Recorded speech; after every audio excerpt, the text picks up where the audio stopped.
ఈరోజు నేను టమాటా, పచ్చిమిర్చి, పుదీనా ఒక కట్ట, అలాగే మునగాకు, ఎన్నో పోషకాలు ఉండే మునగాకుని ఈ విధంగా పచ్చడి రూపంలో తీసుకోవచ్చు. టమాటా పచ్చడిలో ఈ మునగాకు వేయచ్చు. మునగాకుని 2 గుప్పెళ్ళు తీసుకుందాము, సరిపోతుందండి.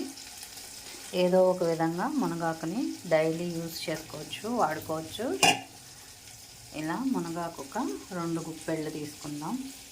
అలాగే పుదీనా కూడా తీసుకుందాం. 1 గుప్పెడు పుదీనా తీసుకుంటున్నాను, ఎందుకంటే స్మెల్ తినలేము మునగాకు అనుకున్న వాళ్ళకి కొంచెం ఈ పుదీనా స్మెల్ వచ్చి టేస్ట్ బాగుంటుంది. ఇది ఇప్పుడు కడిగి పెట్టుకున్న మునగాకుని ఈ టమాటా ముక్కలు మగ్గినవి వీటిలో వేద్దాం. మన ఫుడ్ని ఇలా మనమే మార్చుకుంటూ తింటూ ఉంటే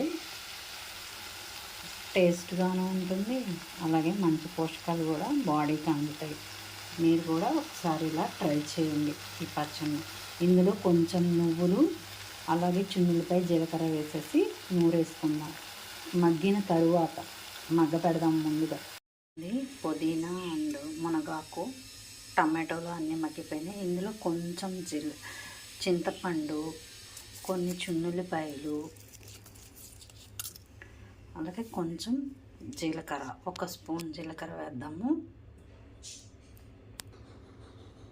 1 స్పూను జీలకర్ర వేసి మిక్సీ వేసేద్దాం. కొంచెం నువ్వులు ఉంటే నువ్వులు వేసుకోండి, కొత్తిమీర ఉన్నా కొత్తిమీర కూడా వేసుకోండి.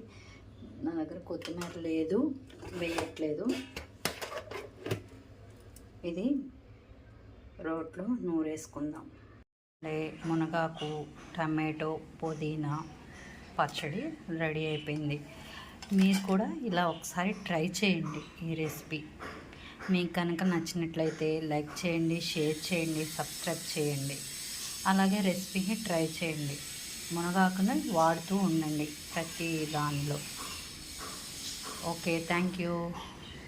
అలాగే ఈ పచ్చడికి కాంబినేషన్గా బంగాళదుంపలు సన్నగా తరిగి ఆయిల్లో ఫ్రై చేసేద్దాం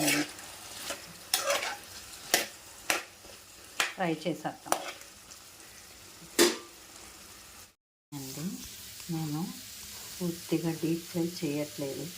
ఇందులో కొంచెం సాంబార్ కారం,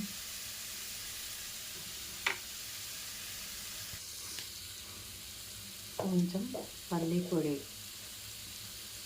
లేదా గన్ పౌడర్ వేస్తున్నాను.